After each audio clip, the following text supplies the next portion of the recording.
우리를 건져내옵소서라는 제목으로 함께 말씀을 나누겠습니다.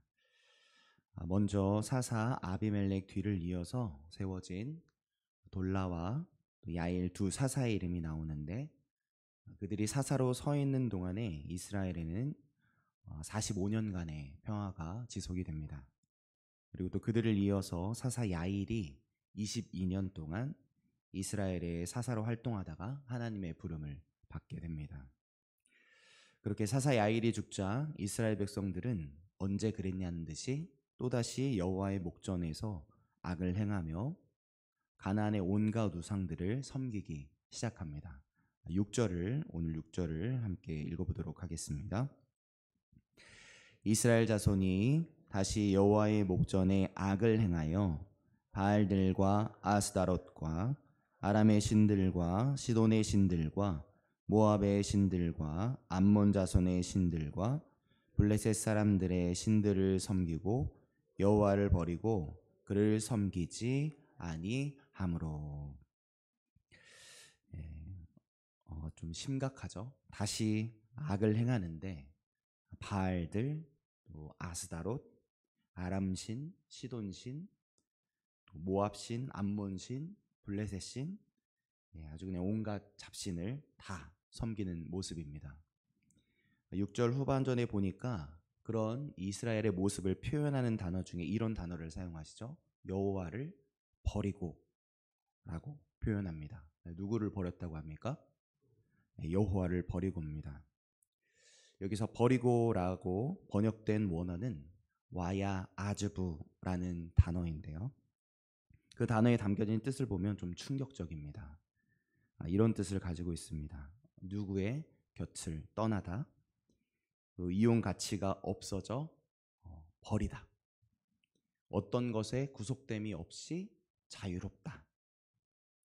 이 뜻을 가지고 있는데, 이 세 가지 의미 앞에 하나님의 이름을 넣으면 이스라엘 백성들이 얼마나 심각하게 죄를 지었는지, 그래서 하나님이 얼마나 실망하셨을지를 단번에 느낄 수 있죠. 그래서 와야 아즈브의 의미에 하나님의 이름을 넣으면 이렇게 읽을 수 있습니다. 하나님의 곁을 떠나다. 이용 가치가 없어져서 하나님을 버리다. 하나님께 구속됨이 없이 자유롭다. 하나님의 곁을 떠나고, 이용 가치가 없다면서 하나님을 버리고, 하나님께 구속됨이 없어져서 난 자유롭다, 자유해졌다 라고 외치는 이스라엘 백성들의 모습. 이런 못된 이스라엘 백성들의 모습을 바라보시는 하나님의 마음이 어떠셨겠습니까? 어떻게 배신감을 느끼지 않으실 수가 있고 어떻게 진노하지 않으실 수가 있으시겠습니까? 그런데 여러분, 이 와야 아즈부, 버리고라는 의미가 혹시 오늘날 하나님의 백성인 우리들의 삶의 모습 안에 자리 잡고 있지는 않으십니까? 이 세상의 풍요를 구하느라 정작 하나님을 멀리하고 적당히 멀어지려 하지 않으십니까? 우상 숭배와는 전혀 상관없는 우리라고 느껴지시나요? 그렇다면 이스라엘 백성들이 하나님을 버리고 따랐던 우상들은 어떤 신들이었을까요?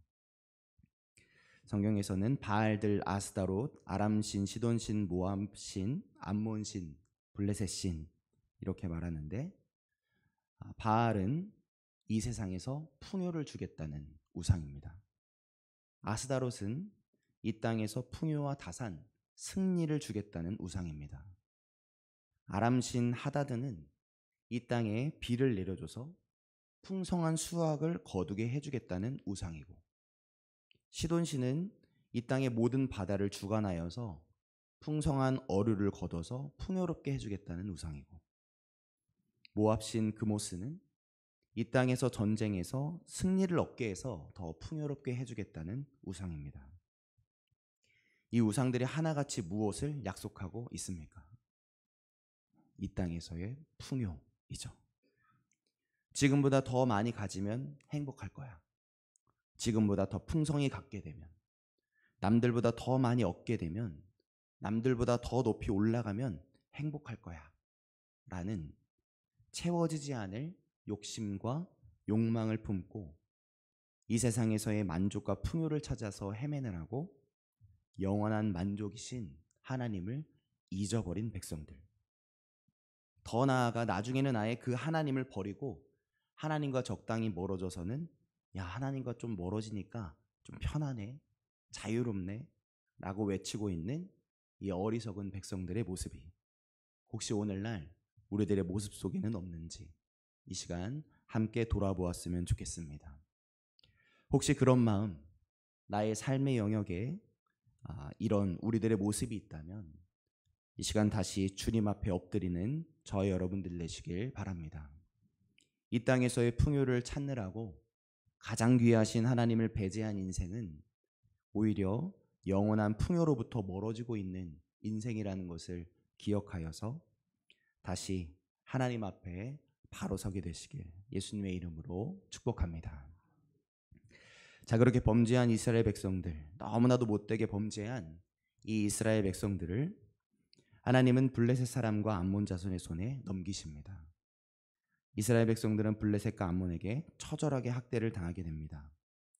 여기서 학대를 당하였고라고 쓰여져 있는데요. 쓰여진 단어는 와이 로체추라는 단어인데 박살내다, 산산조각 나도록 부수다라는 의미의 동사에서 파생된 말입니다.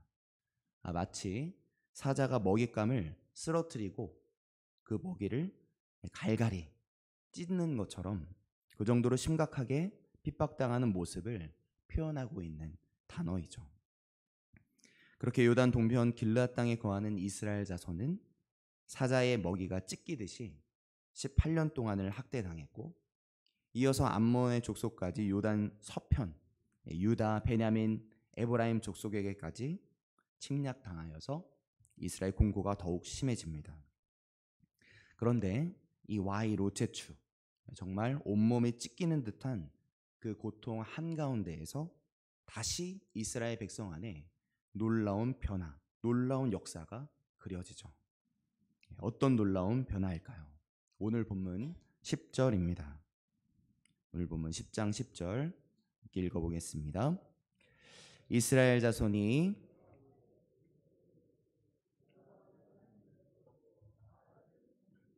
주께 범죄하였나이다 하니. 아멘. 그 역사는 바로 이 극심한 고통 한가운데에서 이스라엘 백성들이 다시 하나님 앞에 완전히 엎드리는 역사입니다. 이스라엘 백성들이 자신들이 하나님을 버리고 우상을 섬겨서 하나님께 범죄했다고 정말 솔직하게 고백하는 거죠. 이스라엘 백성의 이 고백 안에는 이스라엘의 정말 진심이 담겨져 있습니다. 원어 성경을 보면 그것이 더 드러나는데 원어 성경에는 우리가 범죄하였나이다라는 뜻을 가진 하타 누라크라는 단어를 이 기도에, 이 잘못했다고 회개하는 기도에 가장 앞에 위치시켜둡니다. 다시 말해서 그냥 대충 기도하고 있는 게 아니라 정말로 자신들이 하나님께 잘못했다는 것을 처절하게, 정말 가장 중요하게 회개하고 있는 모습이 담겨져 있는 거죠. 그렇게 이스라엘 백성들이 입술로만이 아니라 정말 진심을 담아서 정말 전심으로 하나님 앞에 회개하고 있다는 사실은 이어지는 내용을 계속해서 읽어보면 더 분명하게 발견하게 됩니다. 함께 확인해 보겠습니다. 먼저 이스라엘 백성들의 이 회개를 들으신, 이 회개 기도를 들으신 하나님이 어떻게 하셨는지를 11절부터 14절까지 읽어보겠는데, 하나님이 그 회개할 때 알겠다고 하면서 바로 용서를 해주시는지를 확인해 보도록 하겠습니다. 우리 11절부터 14절까지입니다. 여호와께서 이스라엘 자손에게 이르시되 내가 애굽 사람과 아모리 사람과 암몬 자손과 블레셋 사람에게서 너희를 구원하지 아니하였느냐? 또 시돈 사람과 아말렉 사람과 마온 사람들이 너희를 압제할 때에 너희가 내게 부르짖음으로 내가 너희를 그들의 손에서 구원하였거늘 너희가 나를 버리고 다른 신들을 섬기니 그러므로 내가 다시는 너희를 구원하지 아니하리라. 가서 너희가 택한 신들에게 부르짖어 너희의 환난의 때에 그들이 너희를 구원하게 하라 하신지라. 아멘. 하나님은 그들의 기도를 들으신 후에 이번처럼 똑같이 범죄했던 이스라엘 백성들을 구원해 주셨던 과거의 사건들을 꺼내 말씀하시죠. 애굽, 아모리, 암몬, 블레셋, 시돈, 아말렉, 마온, 수도 없는 압제에서 이스라엘 백성들을 건져내 주셨던 하나님은 늘 이스라엘 백성들의 부르짖음에 응답해 주셨음을 신실하게 구원해 주셨다는 것을 말씀해 주십니다. 하나님이 왜 이 이야기를 다시 꺼내시는 거죠? 하나님이 이스라엘 백성들의 기도에 수도 없이 응답하사 그들을 구원해 주셨음에도 불구하고 그들은 또다시 하나님을 배반했고 또 언제 그랬냐는 듯이 다른 신들을 섬겼다고 하시는 거죠. 그러니까 이스라엘 백성에게는 이제 하나님께 구원을 또 용서를 구할 자격이 전혀 없다는 것을 선언하시는 겁니다. 그래서 하나님은 더 이상 이스라엘 백성들을 구원해 주지 않으시겠다고 선언하시고 더 나아가서는 이스라엘 백성들에게 너희들이 섬겼던 우상에게 구원을 요청해 보라고 하시기까지 강하게 말씀하고 계시죠. 그런 말을 들은 이스라엘 백성들이 어떻게 합니까? 하나님이 구원해 주시지 않겠다는 말씀에 용서해 주지 않으시겠다는 그 말에 이스라엘 백성들이 어떻게 반응합니까? 토라지나요? 아유, 용서 안 해주실 거면 마세요 하고 돌아섭니까? 아닙니다. 15절입니다. 15절을 함께 읽겠습니다. 이스라엘 자손이 여호와께 여쭈되 우리가 범죄하여 싸우니 주께서 보시기에 좋은 대로 우리에게 행하시려니와 오직 주께 구하옵나니 오늘 우리를 건져내 옵소서 하고. 이 하나님의 무서운 선언 앞에 더욱 납작하게 하나님 앞에 엎드리는 겁니다. 하나님 맞습니다. 저희가 범죄했습니다. 저희가 또 범죄했습니다. 하나님 보시기에 좋으실 대로 우리에게 행해 주세요. 그리고 다시 구합니다. 오직 하나님께 구합니다. 오늘 저희들을 건져내 주옵소서. 이스라엘 백성의 진심이 담겨져 있는 것이죠. 이어지는 16절도 보시면 16절 전반전에 보시면 이렇게 하죠. 자기 가운데에서 이방신들을 제하여 버리고 여호와를 섬기매. 이스라엘 백성들은 하나님께 건져내달라는 요청만 하나님께 하는 것이 아니라 그들이 섬겼던 이방신들도 다 제거해 버립니다. 그리고 하나님만 섬기기를 시작하는 것이죠. 그러니까 이스라엘 백성들은 지금 하나님 앞에 진짜 회개를 하고 있는 겁니다. 전에도 나눴었는데 회개의 한자의 뜻을 나눴었습니다. 회개할 때 회는 뉘우칠 회죠. 개는 고칠 개입니다. 이 두 한자가 합쳐진 것이 회개라는 말이죠. 그러니까 우리가 마음으로 후회하고 마음으로 잘못을 뉘우치는 것, 정말 잘못했습니다. 정말 용서해 주세요 라고 고백하는 건 회개가 아니고 뭐죠? 회입니다. 회. 그러면 회가 아니라 회개까지 가려면 어떻게 행동해야 합니까? 개. 뉘우친 잘못을 반복하지 않도록 내 행동을 변화시켜 내는 것. 거기까지 가야 회개가 완성되는 것이죠. 잘못했습니다라고 고백하는 건 회개가 아니고 회. 잘못한 걸 행동으로 변화시켜내는 건 개. 자, 오늘 우리는 어떤가요? 하나님 앞에서 진짜 회개를 하고 계십니까? 아니면 하나님 앞에서 회개는 안 하고 자꾸 회만 먹고 계시는 건 아닙니까? 진정한 회개가 우리의 삶에도 담기시길 예수님의 이름으로 간절히 축복합니다. 자, 이스라엘 백성들의 진짜 회개, 우리를 건져내 주옵소서 간절히 외치고 정말로 우상을 제거해버리고 하나님만 다시 섬기기 시작하는 진짜 회개로 하나님 앞에 엎드린 이스라엘 백성들의 모습 앞에서 우리 하나님은 어떻게 행동하실까요?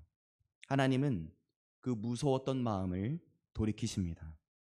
하나님이 바라보시는 시선이 완전히 달라지죠. 16절 후반절입니다. 이렇게 말하죠. 여호와께서 이스라엘의 곤고로 말미암아 마음에 근심하시니라. 하나님이 다시 무엇을 바라보고 근심하고 계십니까? 이스라엘의 곤고를 바라봐 주시죠. 이스라엘이 겪고 있는 아픔을 바라봐 주시고 그 아픔으로 근심하십니다.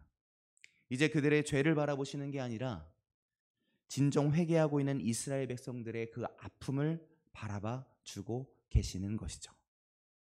자, 이 이후 이스라엘 백성들에게 어떤 역사가 펼쳐질까요?